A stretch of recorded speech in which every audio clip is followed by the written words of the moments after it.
जो कहानी हम सुनाने जा रहे हैं वो बशर अल असद के सीरिया से भाग जाने के बाद की है। सीरिया के पश्चिमी हिस्से में खमामीम एयरबेस पड़ता है। रूस इसे कंट्रोल करता है। इसी एयरबेस के मेन गेट पर विद्रोही गुट हयात तहरीर अल शाम एचटीएस का एक लड़ाका खड़ा था। वो बहुत देर से एक रूसी सैनिक को तक रहा था। रूसी सैनिक के हाथ में एक वेब था। वो मजे से वेब के कश ले रहा था। रूसी सैनिक ने एचटीएस के लड़ाके को देख उसे भी कुछ कश लेने की पेशकश की। लड़ाके ने एक कश ली और इशारे से वेब की तारीफ की। रूसी सैनिक ने कहा, ये वेब तुम ही रख लो, अब समय का पहिया घुमाकर करीबन एक हफ्ते पहले चलते हैं। एचटीएस और दूसरे विद्रोही गुट अलेप्पो, हमा और होम्स शहर फतह कर राजधानी दमिश्क की तरफ बढ़ रहे थे। उस वक्त सीरिया एचटीएस के लड़ाकों पर ही बम गिरा रहा था। पुतिन अपने दोस्त बशर अल असद का साथ दे रहे थे। वो नहीं चाहते थे कि असद की सत्ता चली जाए। फिर एक हफ्ते बाद ऐसा क्या हो गया कि रूस के सैनिक और एचटीएस में इतना प्यार उमड़ने लग गया। इसे ही जियोपॉलिटिक्स कहते हैं बाबू भैया। इसीलिए कहा गया है, there are no permanent enemies and no permanent friends, only permanent interests. आपको सीरिया में रूस के बदलते रुख के बारे में बताएंगे, पर उससे पहले 3 जरूरी अपडेट सीरिया से ही जुड़ी देंगे। कौन सी अपडेट्स? पहली कि इजराइल ने सीरिया में ऐसा हमला क्यों किया कि भूकंप आ गया। दूसरी, नेतन्याहू सीरिया के गोलन हाइट्स पर कब्जा बढ़ाने का प्लान क्यों कर रहे हैं। और फिर बशर अल असद का पहला स्टेटमेंट बताएंगे जो उन्होंने सीरिया से भागने के बाद दिया है। नमस्कार, मेरा नाम उपासना है और आप देख रहे हैं लल्लन टॉप का अंतर्राष्ट्रीय खबरों का रोजाना का कार्यक्रम दुनियादारी।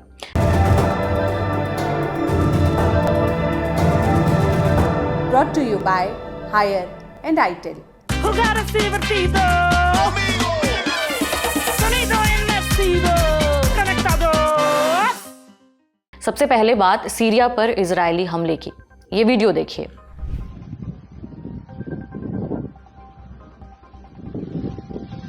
आग का बहुत बड़ा गोला, उसमें से कई फीट ऊंची निकलती लपटें, विस्फोट इतना भयंकर कि भूकंप मापने वाले उपकरण में 3.0 तीव्रता का भूकंप दर्ज किया गया। कहाँ हुआ ये? सीरिया के टार्टस शहर में। ये शहर भूमध्य सागर से लगा हुआ है, बंदरगाह के लिए जाना जाता है। राजधानी दमिश्क से दूरी सड़क के रास्ते लगभग 250 किलोमीटर है। रूस का एक नौसैनिक अड्डा भी यहाँ पर मौजूद है।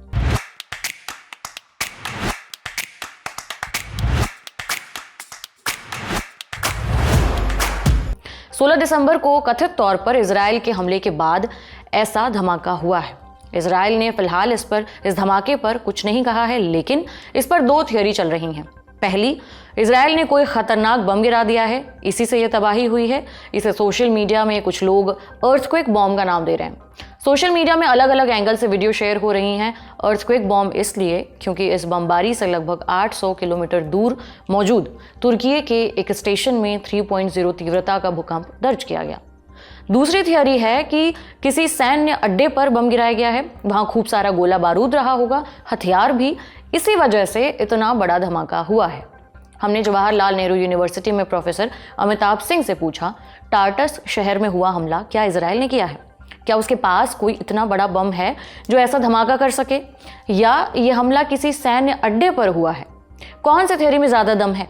देखिए, जो प्रथम दृष्टया ये लग रहा है कि ये हमला जो हुआ है वो सीरिया के नेवल बेस पे हुआ है, जो नेवल आयुध भंडार था उनका। और टार्टस पोर्ट जो है वो रूस के कब्जे में है या रूस के पास है, पिछले 53 सालों से, सोवियत संघ के जमाने से है। और वो एक बहुत बड़ा नेवल बेस है और वो एक प्रेजेंस दिखाता था रूस का मेडिटेरेनियन सी में। लेकिन इस समय ये स्पष्ट है कि इन्होंने रूस की सैन्य क्षमता पे कोई अटैक नहीं किया है, पहली चीज। और सिर्फ टार्टस ही नहीं जहां नेवल बेस है, लटाकिया प्रोविंस में एयरफोर्स बेस भी है उनका, जहां उन्होंने अटैक किया है। वहां भी उनके जो एयरफोर्स बेस था उसको कोई क्षति नहीं पहुंची है। लेकिन ये बात भी सही है और रिपोर्ट्स ये भी बता रही हैं कि रूस ये चाहता है कि पहले या तो एचटीएस से बात करके, उनसे कोई मशवरा करके वहां पे अपनी नेवल प्रेजेंस बनाए रखे। लेकिन जिस तरह के हालात हैं उसको देख के नहीं लग रहा है कि वहां पर टार्टस में एचटीएस भी अलाउ करेगा रूसी नेवल बेस को, क्या है कि उसको जिस तरह से लग रहा है उसको अन्य जो एक्टर्स हैं वो भी नहीं चाहेंगे जो इस समय सीरिया में एक्टिव हैं कि रूस वहां पे रहे। और रूस ने भी इसको देखते हुए अपना एक मन बनाया था पहले जून 2024 में ही कि वो लीबिया शिफ्ट कर देगा इन मेडिटेरेनियन सी का जो उनका टार्टस का बेस है इमरजेंसी में। और उस पर भी कयास लगाया जा रहे हैं कि वो भी प्रोसेस शायद शुरू हो गया हो। और लीबिया हम सब जानते हैं इस समय सिविल वॉर से जूझ रहा है, वॉरलॉर्ड रूल कर रहे हैं। लेकिन उनके जो सबसे बड़े वॉरलॉर्ड हैं खलीफा हफ्तार, उनका इस पे कंसेंट भी है कि लीबिया में वो उनका नेवल प्रेजेंस हो। और रूस के लिए भी ये बहुत जरूरी है कि नेवल प्रेजेंस जो है उसका नॉर्थ अफ्रीका में बना रहे, क्योंकि उसकी जो प्राइवेट आर्मी जो पहले वैगनर थी, उसके बाद जो उनके मिलिट्री ऑपरेशंस होते हैं बहुत सारे देशों में, नॉर्थ अफ्रीका में और सेंट्रल अफ्रीका में, वहां पर वो सप्लाई के लिए जरूरी होता है। तो अब तक ऐसे कोई सूचना नहीं है कि इन्होंने, और इजराइल ऐसा करेगा भी नहीं, क्योंकि वो वाइडर कॉन्फ्लिक्ट में बदल सकता है, उसके संबंध खराब हो सकते हैं, कई चीजें हो सकती हैं। और लटाकिया प्रोविंस में भी उनके जो एयरफोर्स बेस है उसको भी कोई क्षति नहीं पहुंची है। सीरिया पर इजरायली हमला कोई नई बात नहीं है। वो बशर अल असद के रहते हुए भी सीरिया पर हमले करते रहा है। उसका आरोप है कि ईरान ने यहाँ कई अड्डे बनाए हुए हैं, हिजबुल्लाह की भी कई चौकियां यहाँ पर मौजूद हैं, उन पर सीरिया के हमले होते रहे हैं। असद के जाने के बाद इजराइल सीरिया पर 500 से ज्यादा हमले कर चुका है। उसका कहना है कि हम सीरियाई सेना के छोड़े गए हथियार को नष्ट कर रहे हैं ताकि वो चरमपंथियों के हाथ में न लग सकें। ये तो हो गई बात सीरिया पर इजरायली हमले की। अब जानते हैं गोलन हाइट्स पर नेतन्याहू का नया दांव क्या है। 15 दिसंबर को नेतन्याहू की सरकार ने गोलन हाइट्स पर कब्जा बढ़ाने वाले प्रस्ताव को मंजूरी दी है। कहा कि इस इलाके में इजरायलियों की संख्या दोगुनी की जाएगी। गोलन हाइट्स क्या है, ये मैप देखिए। ये इलाका सीरिया का दक्षिण पश्चिमी भाग है। क्षेत्रफल लगभग 1800 वर्ग किलोमीटर है। यहाँ का ज्यादातर एरिया चट्टानी पठार है। इसके दमिश्क से दूरी लगभग 60 किलोमीटर है। इसके दक्षिण में यरमूक नदी और पश्चिम में गैलिली सागर है। यहाँ की पहाड़ी जमीन बहुत उपजाऊ है। सेब और अंगूर के बड़े बड़े बाग हैं यहाँ पर। यह तारीखी तौर पर सीरिया का हिस्सा रहा है, लेकिन 1967 की जंग में इजराइल ने इस पर कब्जा कर लिया था। उसके बाद 1973 में यौम किपुर वॉर हुई। इस जंग के बाद इजराइल इस इलाके में और अंदर तक घुस गया। 1981 में इजराइल ने अपनी संसद में एक बिल पास करवाया। इसके तहत गोलन हाइट्स को इजराइल का हिस्सा माना गया। अंतर्राष्ट्रीय समुदाय का इस पर क्या रुख है? वो इसे इजराइल का अवैध कब्जा मानता है, पर अभी भी लगभग 1200 वर्ग किलोमीटर का इलाका इजराइल के कब्जे में ही है। यहाँ लगभग 30,000 यहूदी इजरायली रहते हैं। उनके यहाँ 30 से ज्यादा बस्तियां हैं। 1967 वाले कब्जे के बाद इस इलाके में यूएन ने यहाँ एक बफर जोन बना दिया ताकि इजराइल का कब्जा और आगे न बढ़ पाए। लेकिन असद के देश से भागने के बाद इजराइल के सैनिकों ने इस बफर जोन पर भी कब्जा कर लिया। आसपास के गांव वालों को धमकाया भी, कहा बाहर निकले तो खतरा हो सकता है।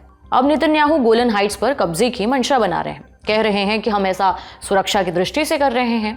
हमने प्रोफेसर अमिताभ से पूछा, नेतन्याहू गोलन हाइट्स में इजरायली आबादी आखिर क्यों बढ़ाना चाहते हैं? उनकी असल मंशा क्या है? देखिए, गोलान हाइट्स पे एक बहुत बड़ा सीरियन माइनॉरिटी रहता है, द्रूज कहते हैं इसको, जो सीरिया में भी हैं, लेबनान में भी हैं, इजराइल में भी हैं। उनमें से कई सारे लोग जो हैं, मेजॉरिटी लोग जो हैं, उनको इजराइल से परहेज नहीं है, पहली बात। तो वो भी चाहते हैं कि वो इजराइल के कब्जे वाले गोलान हाइट्स में रहें। और यही नहीं, वो एक एडिशनल स्पेस हो गया। देखिए इजराइल में हो क्या रहा है, एक तो जनसंख्या जो है दुनिया के औसतन ज्यादा है, करीब 3.7% एनुअल फर्टिलिटी रेट है, टोटल फर्टिलिटी रेट है। और जबकि पूरी दुनिया का 2 के करीब है, जैसे भारत में भी 2.1 के करीब है। तो एक तो पॉपुलेशन एक्सपेंशन हो रहा है, भूमि कम पड़ रही है। तो वो चाहते हैं कि किसी ना किसी तरह जो गोलान हाइट्स का जो एरिया है और उसका जो बफर बनाया है, अब उसके बफर का भी वो बफर बना रहे हैं। यानी जो उनके बफर जोन में था उसको अपने आप में मिला लेंगे। और कई सारे जो विलेजेस हैं, जो गांव हैं, उनको भी वो खाली करा रहे हैं। तो ये एक 2019 में ट्रंप आए थे तो उन्होंने गोलान हाइट्स पर अमेरिका की जो इसराइल का जो ऑक्यूपेशन था उस पर अमेरिकी मुहर लगा दी थी। बाइडेन साहब ने भी उसको खत्म नहीं किया। तो एक तरह से यह भी माना जा रहा है कि अमेरिका का भी इसमें एक टैसिट कंसेंट है कि किसी न किसी तरह जो एक्सपेंशन मोड में इस समय इसराइल है उसका विरोध नहीं किया जाए। अबू मोहम्मद अल जोलानी जो एसटीएस के चीफ हैं, उन्होंने भी कहा है कि अब वो युद्ध करने के लिए इसराइल से तैयार नहीं है। तो यानी उनका भी एक तरह से एक पैसिव कंसेंट है इसके लिए। और पॉपुलेशन भी दुगनी करना चाहते हैं, तो ये जाहिर है। और इसराइल का अगर आप देखें मैप तो आप पाएंगे कि उसमें कई सारे चीज जो है, कई सारे टेरिटरी जो हैं, या तो 67 में या 73 में कैप्चर की गई थी। जो 67 में कैप्चर 68 में सॉरी जो कैप्चर की गई थी उनको वापस नहीं किया। सिर्फ इजिप्ट का सिनाई पेनिनसुला उन्होंने वापस, सीरिया का गोलान हाइट्स वापस नहीं किया। और गोलान हाइट्स जो भौगोलिक दृष्टि से या सामरिक दृष्टि से बहुत महत्वपूर्ण है, क्योंकि इसराइल सीरिया पे और कुछ हद तक लेबनान पर भी उस पर नजर रख सकता है। तो पॉपुलेशन एक्सपेंशन को भी ध्यान में रखा जा रहा है, और द्रूज माइनॉरिटी को भी जो अन्य इजराइल शहरों में है उनको वहां शिफ्ट कराने की बात हो रही है। आपने इजराइल सीरिया की बात की, अब बशर अल असद के बयान की बात। सीरिया छोड़ने के बाद पहली बार उनका स्टेटमेंट आया है। क्या बोले वो पॉइंट्स में जानिए। वो बोले, मैंने सीरिया किसी प्लान के तहत नहीं छोड़ा था, मेरे पास कोई योजना नहीं थी। 8 दिसंबर की सुबह तक मैं बतौर राष्ट्रपति अपना काम कर रहा था। बशर अल असद ने विद्रोही गुटों को आतंकी गुट बताया, कहा कि सीरिया आतंकवाद के हाथ में जा चुका है। असद बोले, जब आतंकी गुट दमिश्क में घुसे तो मैं लताकिया में स्थित रूसी बेस पर चला गया था। वहीं से पूरी जंग मॉनिटर कर रहा था। मैं लड़ रहा था, पर इस बेस पर भी आतंकियों ने ड्रोन से हमला कर दिया था। इसी वजह से रूस के कहने पर यहां से निकलने का प्लान बना। असद इस समय रूस में है, उनकी पुतिन से गहरी दोस्ती है। शुरुआत में वो अपने दोस्त की सत्ता बचाने के लिए एचटीएस पर बम गिरा रहे थे, लेकिन जब चिड़िया खेत चुही गई है तो वो भी अपना रुख बदल रहे हैं। अब अंदर खाने रूस और सीरिया के नए निज़ाम के बीच बात चलने की भी खबर है। ब्रिटिश अखबार द गार्डियन से एक रूसी सैन्य प्रवक्ता ने बात की। प्रवक्ता ने अखबार को बताया कि जैसे ही सीरिया में एक वैध सरकार बन जाएगी, हम उनसे दोस्ताना संबंध बना लेंगे। प्रवक्ता ने यह भी बताया कि सीरिया के विद्रोही गुटों और रूस के बीच बातचीत पहले ही शुरू हो चुकी है। रूस सीरिया में मानवीय सहायता भेज रहा है, पर इस बदले रुख की क्या वजह है? रूस का सीरिया में ऐसा क्या स्टेक है जिससे वो सीरिया नहीं छोड़ रहा है? पॉइंट्स में जानिए। रूस भूमध्य सागर में अपनी प्रेजेंस बढ़ाना चाहता है। उसके लिए उसने टार्टस शहर में नौसैनिक अड्डे बनाए हुए हैं, जहां बड़ा धमाका हुआ है, जिसका जिक्र हमने शुरू में किया था।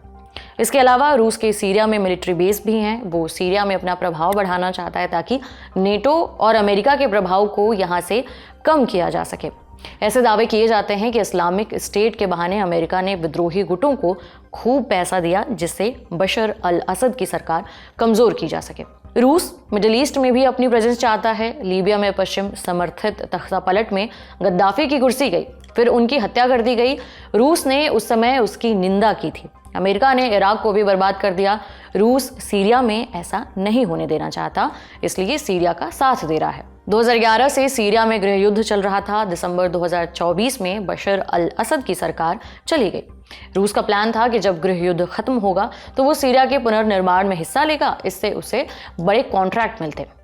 रूस की एंट्री सीरिया में 2015 में हुई थी। कई जानकार दावा करते हैं कि ईरान के कुद्स फोर्स के तत्कालीन मुखिया कासिम सुलेमानी 2015 में रूस आ गए थे। उन्होंने पुतिन से मुलाकात की थी और उन्हें सीरिया में बशर अल असद का साथ देने के लिए मनाया था। इसके अलावा सीरिया में 2015 में इस्लामिक स्टेट का भी उदय हो रहा था। इस्लामिक स्टेट रूस के लिए खतरा था। इस्लामिक स्टेट के कुछ डेडली हमले रूस के अंदर भी हो चुके हैं, इसलिए रूस ने सीरिया में इस्लामिक स्टेट के खात्मे के लिए फौज भेजी थी। यह था रूस का सीरिया में स्टेक। हालिया घटनाक्रम के बाद इन स्टेक में कई बदलाव होंगे, इसलिए हम जानकार का ही रुख कर लेते हैं। प्रोफेसर अमिताभ, हमें ये बताइए कि कुछ दिन पहले तक रूस एचटीएस पर बमबारी कर रहा था, अब वो एचटीएस से अंदर खाने बात कर रहा है, इसका माजरा क्या है? एचटीएस को जो देखने का नजरिया था इसके पहले, यानी असद के सरकार के समय और अब के समय में परिवर्तन आ गया है। एक तो ईरान उनको टेररिस्ट ग्रुप कहता था, अब वो आर्म्ड ग्रुप कहता है। यानी ईरान भी अबू मोहम्मद अल जोलानी वाली शासित सरकार से ज्यादा डिफरेंसेस नहीं चाहता है। रूस की भी कमोबेश यही स्थिति है, क्योंकि लटाकिया प्रोविंस में उनका एयरफोर्स बेस है और टार्टस में उनका नेवल बेस है, जो जहां तक संभव वो चाहते हैं कि वो बचा रहे, क्योंकि वो बहुत सामरिक दृष्टि से, मैंने पहले भी कहा कि वो महत्वपूर्ण है। लेकिन और एचटीएस को से रूस बात कर रहा है और एचटीएस से अमेरिका भी बात कर रहा है, जबकि अबू मोहम्मद अल जोलानी उनके करीब $1 करोड़ का उन पर प्राइज है और वहां एक बैंड ऑर्गेनाइजेशन है। तो बदले, और आप देखेंगे जितना वेस्टर्न नैरेटिव आप पढ़ेंगे, जितने भी विदेशी अखबार हैं, अमेरिका से छपने वाले, यूरोप से छपने वाले, वो सब आजकल शांति का दूत मानने लगे हैं अबू मोहम्मद अल जोलानी को। तो ये परिवर्तन जो है वो एक एक कंटेक्चुअल है, और सब लोग ये चाहते हैं कि सीरिया में वो बने रहें, कि वो स्थिरता रहेगी। कुछ हद तक वो भी सही है, लेकिन ओवरनाइट अमेरिका का रुख बदल जाना, ओवरनाइट रूस का रुख बदल जाना और उनसे वार्ताएं करना, ये थोड़ा अचंभा करता है। लेकिन जो रियल पॉलिटिक है, जो वास्तविक स्थिति है, उसके अनुसार एचटीएस से रूस बात करने के लिए तैयार है, और शायद एक बैक चैनल नेगोशिएशन चल भी रहा है। वो कितना सफल होगा, और मुझे नहीं लगता है वो सफल होगा, क्योंकि इस समय ऑड स्टैक्ड अगेंस्ट रूस है। क्योंकि अगर पूरा देखें, पूरी भू सामरिक स्थिति देखें, तो सब चाहते हैं कि रूस का जितना महत्व था अंतर्राष्ट्रीय व्यवस्था में वो कम हो। तो इसलिए भी वो चाहता है कोई एक बीच का रास्ता निकले। ये रही सीरिया की बात। अब एक बड़ा अपडेट रूस यूक्रेन का भी जानते जाइए। 17 दिसंबर को रूस के एक हाई रैंकिंग जनरल की हत्या कर दी गई है। वो रूस की nuclear, biological, chemical defence forces NBC के मुखिया थे। जनरल का नाम इगोर किरिलोव था। एक स्कूटर में बम लगाकर उन्हें उड़ा दिया गया। रूस में वरिष्ठ अधिकारियों की हत्याएं पहले भी हो चुकी हैं, लेकिन मॉस्को में हमला होना रूस के लिए चिंता की बात है। जनरल इगोर, जिनकी हत्या हुई है, उन पर कई संज्ञान आरोप थे, जैसे उन्होंने यूक्रेन में हजारों बार रासायनिक हथियार इस्तेमाल करवाए थे। हमने प्रोफेसर अमिताभ से पूछा, जनरल इगोर की हत्या के पीछे कौन हो सकता है? ये रूस के लिए कितना बड़ा सेटबैक है और वो इसका बदला कैसे लेगा? देखिए, ये एक नए अर्बन वॉरफेयर या अर्बन टेररिज्म की तरफ बढ़ रहा है। मैंने पहले भी कहा था, 1 साल पहले, जब दारिया दुगीना, जो अलेक्जेंडर दुगीन की हैं, जो अति राष्ट्रवादी हैं, रूस के एक चिंतक, उनकी बेटी की हत्या हुई थी, और बेटी की गलती से हत्या हुई थी। उसमें अलेक्जेंडर दुगीन को ट्रैवल करना था उस गाड़ी में जिसमें जा रही थी, और गलती से वो मारी गई थी। दूसरी एक हत्या हुई थी जब यूक्रेनियन मेंबर ऑफ पार्लियामेंट, जो रूस के समर्थक थे, मॉस्को के शहर के बाहर मारे गए थे, जिसमें भी यूक्रेन का हाथ है। इस समय यूक्रेन क्लेम कर रहा है, यूक्रेन की जो इंटेलिजेंस एजेंसी, वो क्लेम कर रही है कि उसने ये करवाया है। यानी अब तक एक तरह से यूक्रेन एक्सेप्ट नहीं करता था कि ये उस टाइप के, जो दारिया दुगीना की या यूक्रेनियन एमपी की, जो रूस में रह रहे थे, उनकी हत्या कराने में उनका हाथ था। इन्होंने अपुष्ट तरीके से ये कंफर्म कराया है। एक दिन पहले यूक्रेन के कोर्ट ने इगोर किरिलोव, जिनकी हत्या हुई है, जो लेफ्टिनेंट जनरल इगोर किरिलोव जिनकी हत्या हुई है, उनको केमिकल अटैक्स के लिए वहां की कोर्ट ने मृत्युदंड दिया था, और उसके 24 घंटे में ही उनको मार दिया गया। तो यानी ये भी दर्शाता है कि वो प्रोवोक कर रहे हैं रूस को, कि उनके लेफ्टिनेंट जनरल, जो हाई ब्रास हैं उनके मिलिट्री के, जो न्यूक्लियर, बायोलॉजिकल और केमिकल वेपन्स के इंचार्ज हैं, उनको अटैक किया है। यानी वो प्रोवोक करना चाहता है कि किसी तरह रूस अटैक करे। रूस अटैक करने की स्थिति में न भी हो तो वो न्यूक्लियर पोस्चरिंग और तेज करे। यही उन्होंने कुर्स्क में भी किया था, उनको प्रोवोक करके। यही वो यहां भी कर रहे हैं, इनको प्रोवोक करके। और रूस ने भी कहा है कि इसका वो प्रतिकार करेंगे, इसका एक भरपूर जवाब देंगे। लेकिन इस समय ये उकसाने वाली कार्रवाई है कि आने वाले दिन, जो अगले करीब 1 महीने का है, जब राष्ट्रपति ट्रंप बन जाएंगे, उस समय जो नेगोशिएशंस होंगे, उसमें पलड़ा इनका भारी रहे। और अगर रशिया एग्रेसिव होता है तो जाहिर है ट्रंप को भी एग्रेसिव होना पड़ेगा, या वैसी ही एक स्थिति दिखानी पड़ेगी। यानी एक तरह के एंजाइटी अटैक इस समय यूक्रेन में हो रहा है। जो ट्रंप आएंगे उसके बाद की क्या स्थिति होगी, और जो ट्रंप अब तक बोलते आए हैं कि ये अमेरिकन एक्सचेकर पर एक तरह का लॉस है जो यूक्रेन वॉर में अमेरिका स्पेंड कर रहा है, और कई तरह किस तरह के बयान दिए कि 24 घंटे में हम इस लड़ाई को खत्म करा देंगे, एक फोन कॉल। तो उसके चलते जो एंग्जाइटी हो रही है, तो यूक्रेन उसमें पीछे नहीं दिखना चाहता है। वो किसी तरह प्रोवोक कर रहा है कि रूस कोई गलत कदम उठाए या एक एक्सेसिव कदम उठाए, और बाद में वो पीछे हटने की स्थिति में वेस्ट नहीं रहे। जाते जाते दो सूचनाएं लेते जाइए। पहली सूचना जुड़ी है लिटचौक से। इंदौर में फिर होने वाला है लिटचौक 20, 21 और 22 दिसंबर को। इंदौर के गांधी हॉल में जुटेंगी देश भर की कला, साहित्य, राजनीति समेत तमाम क्षेत्रों की हस्तियां। सुबह 10 बजे से लेकर रात 10:30 बजे तक होगा ये जमावड़ा। आप भी पहुंचिए। और दूसरी सूचना मणिशंकर अय्यर से जुड़ी है। पूर्व केंद्रीय मंत्री और कांग्रेस के सीनियर लीडर मणिशंकर अय्यर से लल्लन टॉप के संपादक सौरभ द्विवेदी ने बात की है। सोनिया गांधी से डांट, चिदंबरम से लड़ाई और राहुल गांधी की एक फोन कॉल जैसे तमाम कम सुने किस्सों पर रोचक बात हुई है। किताब वाला का ये एपिसोड आपको 18 दिसंबर दोपहर 2 बजे से लल्लन टॉप के सभी प्लेटफॉर्म्स पर मिलेगा। इसके अलावा लल्लन टॉप वेबसाइट और ऐप पर लाइव हो चुका है सिंगर मिका का guest in the news room का एपिसोड। दोनों इंटरव्यू जरूर देखिए और अपनी राय हमसे जरूर शेयर कीजिए। आज का दुनियादारी यहीं समाप्त होता है। अपना और अपनों का ख्याल रखिए। देखते रहिए लल्लन टॉप। शुक्रिया।